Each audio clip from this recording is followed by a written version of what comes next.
Oh. Oh yeah. Okay. The last time I reviewed and even used a low-profile keyboard was back when I first got the Logitech G19 over some years ago, and I have not used another low-profile keyboard since, and it's because I have jumped into custom keyboards shortly, after which caused me to get into these thick, chunky boards. Now, in 2024, NuPhy had reached out to me and asked if I was interested in covering their NOS75. And when I looked it up, I was genuinely interested because it's got the modern features of a custom board and it's also low profile. Not to mention, I really like the style. It's very sleek, it's very clean, and it's got a Apple looking exterior. Really nice. And yes, this video is sponsored by them as they did send me this unit to review. And also, NuPhy did not get a chance to see this video prior to upload, so this is their first time watching it as well. And they also did encourage me to be honest and say anything I wanted about the product, whether it's good or bad. And that's how it should be anyways. So let's take a look. So it's a 75% layout here, hence the price, such as the switches, keycaps, extra weights, and plates, and so on. As for the low-profile N1 Nano switches, they did partner up with Gateron to develop. For the price of $200, the unboxing experience wasn't anything crazy. Package comes with instructions manual, a toolbox of hardware which includes all your silicone pieces, screws, keycap puller, and a pencil-sized screwdriver. The best part about the unboxing experience is unwrapping the actual keyboard out of its giant microfiber cloth, and they also give you a rubber coiled USB-C cable. Build quality feels really good and it's got a nice weight for a thin low-profile keyboard. Visually, it looks clean and smooth. Anodizing is done well and the material is from CNC aluminum 6063. There are LEDs on both sides of the keyboard, both kept very minimal. I really like it so far. USB-C plug is also centered on the backside, not off to the right or left. I also really like the logo design on the bottom here too. The large single silicone O-ring being used for the feet is a really nice touch as well, which I believe they call it gas feet if I'm not mistaken. And they also cut a small tiny hole at the bottom for air circulation because they had found through testing that placing the keyboard down on a flat surface like glass, it would stick like a suction. And they also do mention on the website that FR4 is the default plate that's pre-installed into the board with a hot swap PCB and stabilizers already set. From the looks of it, there is also a PE foam that is pre-installed as well. The keyboard is also compatible with QMK and VIA, which makes it very convenient to remap your keys and customize like any other custom board on the market. A side note is that when I connected to VIA, I did have to download the JSON file and upload in order for VIA to detect. I'll link the JSON file page down in the description as well. If you've watched my past keyboard reviews, I did mention in some of them that the PE foam has its own unique sound signature, and it's very strong. And that typically makes a lot of keyboards sound the same. And it's not a bad sound, it does give you that marbly and poppy sound, but the downside is that it sort of kills sound diversity across keyboards, in my opinion. But also in my experience, a lot of budget keyboards typically don't sound good without the assistance of PE foam or just foam in general, or modifications in general. But I'll also tell you guys in the upcoming sound test later, you'll hear that the NOS75 actually does a very good job even without the PE foam. Upon inspection, when exposing the internal layers, you do get a bottom case foam and an anti-static plastic sheet that goes between the PCB and bottom case. The PCB also does have south-facing LEDs, which is pretty standard for most boards. By the way, the anti-static sheet does affect the sound. Generally speaking, in my past keyboard experiments, it does amplify the pitch a bit higher, and I can confidently say that it's probably doing that same thing in this board. It's not something that I have tried with or without in my review, but if you want to mess with it on your own time, you certainly can. But from a safety standpoint, if the board comes with an anti-static sheet at the bottom, I would just leave it there. Now, design-wise on the top case, they do have a separator for your arrow keys. This is also subjective, but I personally like this. It's not a deal-breaker feature for me when it comes to buying or using a keyboard, but I do tend to lean towards this compared to boards without it. So this is a thumbs up for me. As for the navigation buttons on the right side, I do wish they had one more to fill this spot just because of how I personally would use a 75% layout, but I can tell you can't really have that when you add a separator for the arrow keys. The Mode Sonnet is an example where you can fit that extra key because they did not go with a separator for the arrow keys.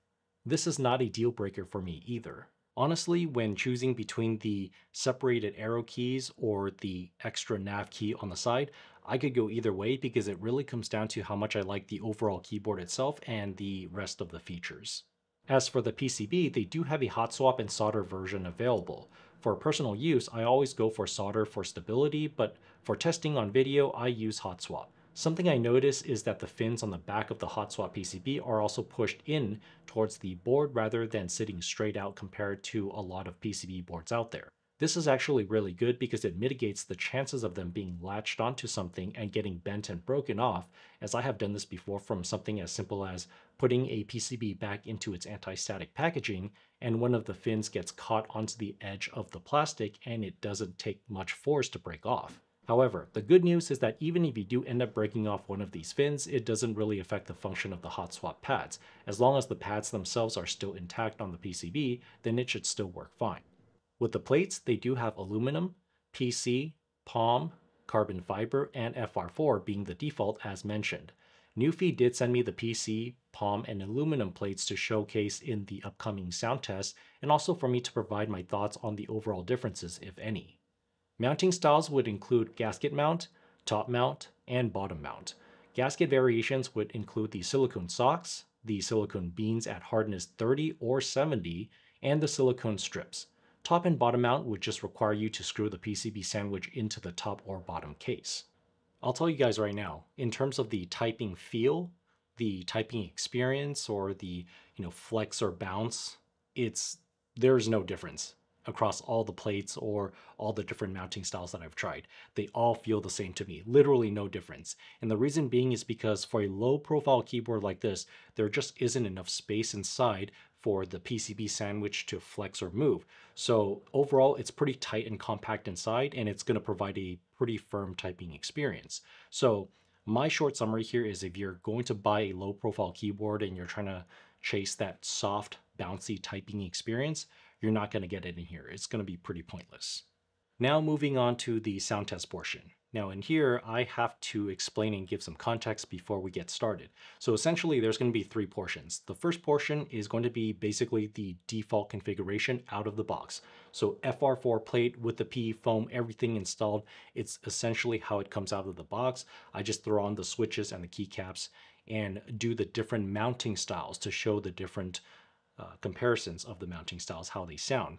Essentially, there's going to be like no difference. So the second portion is going to be the FR4 plate, but I take out the PE foam, but I leave everything else in.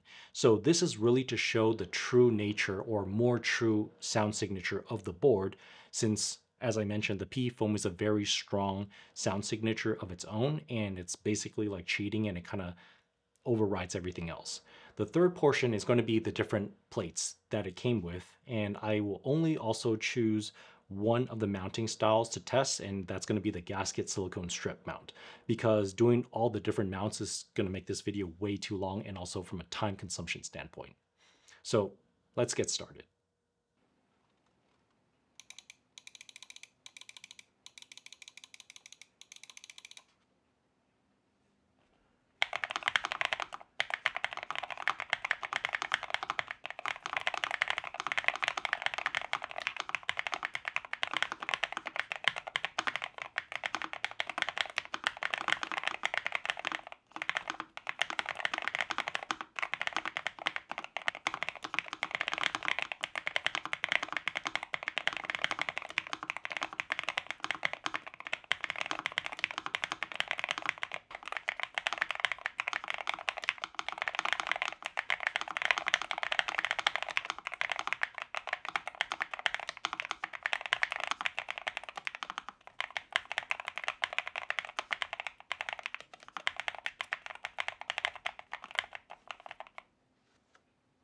With the PE foam installed, I don't know about you, but I basically heard no difference, except in the bottom mount where the spacebar was deeper and more prominent.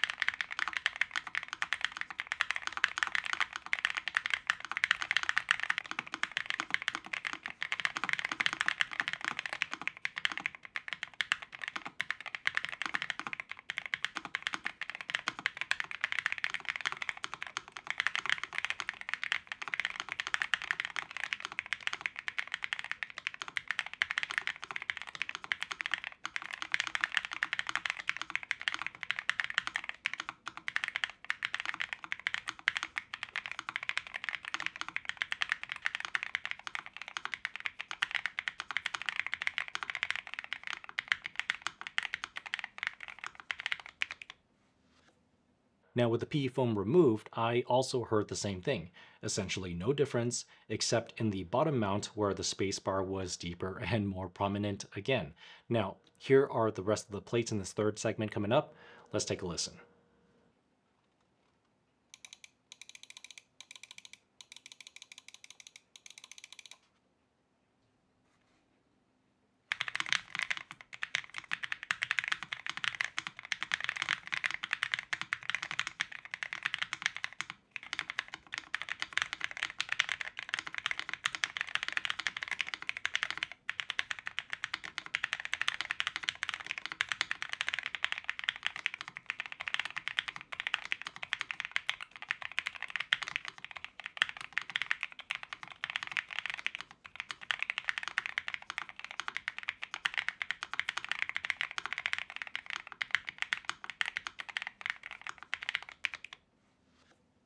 Well, without the PE foam on these various plates, here are my notes. PC and Palm sound the same to me, and the aluminum and FR4 sound the same to me, if not similar. And to no surprise, because that pretty much aligns with all of my past keyboard plate comparisons, and I'm pretty sure most people can agree with what I just said. And also, the board sounds very good without the PE foam too. There's no hollowness, no ping, and also to no surprise, because essentially when you have a low profile keyboard like this where everything inside is like tight and compact, there essentially is no room and no space for those negative effects to happen, so you can't hear them. Now, the stock loop stabilizers are also pretty good, but not perfect. I did hear some rattling in the backspace in my left shift, a tiny bit, but I'm pretty sure if I took the time to modify it myself, I could probably fix it. But here is my personal final build of the NOS75.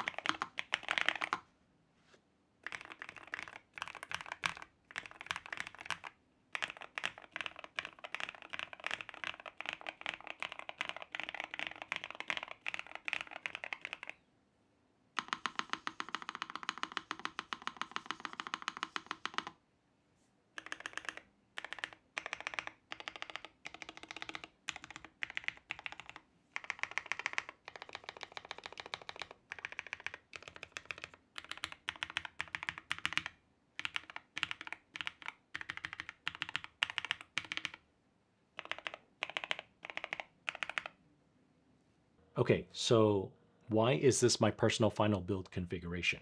Well, when it comes to sound, I personally did not hear a whole lot of difference between the different mounts and plates, so it didn't matter. And also, I knew I was going to throw the PE foam in here in my final build anyways, because it's my only low profile board and I do like the marbly sound for it. So I went with that.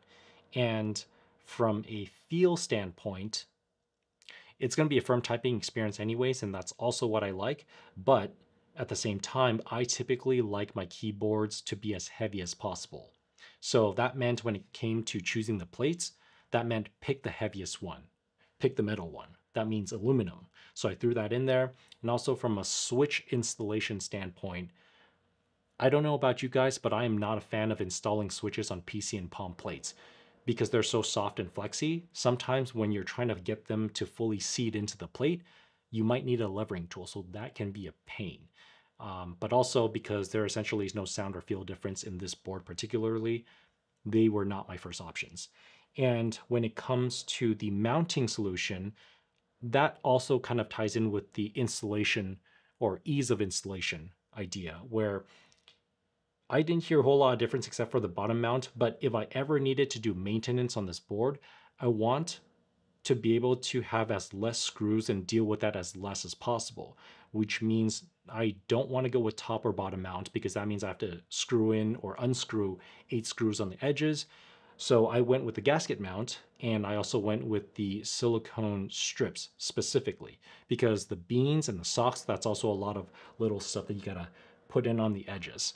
Whereas the strips, they're much easier. So that's why I made the personal config the way it is. So this is my first time reviewing a custom low profile keyboard. I have not done any others, so I don't have anything to compare this with. But I can tell you right now that I like it a lot. I can tell it was also very well thought out, especially after reading up on their development phases and how long it took them to get to this release point. For the last 3 years, I've been rotating between my main chunky boards like my Space 80 Apollo, the Mr. Suit, and the Frog TKL, but I can tell you I'm already really addicted to this thocky, low-profile board, and I will be using it every now and then. Also, if you guys plan on buying any keyboards from NuPhy, please use my affiliate link down below and the 10% discount code, and I would really appreciate that. Lastly, I am also going to say that I would love to make the Nos75 part of my main rotation, but unfortunately, I'm not going to because it's not a TKL. So basically, my message to NuPhy is if you guys are going to make a Nos 80 or Nos TKL, let me know. All right, that's all I have for now. Thanks for watching. I'll catch you later.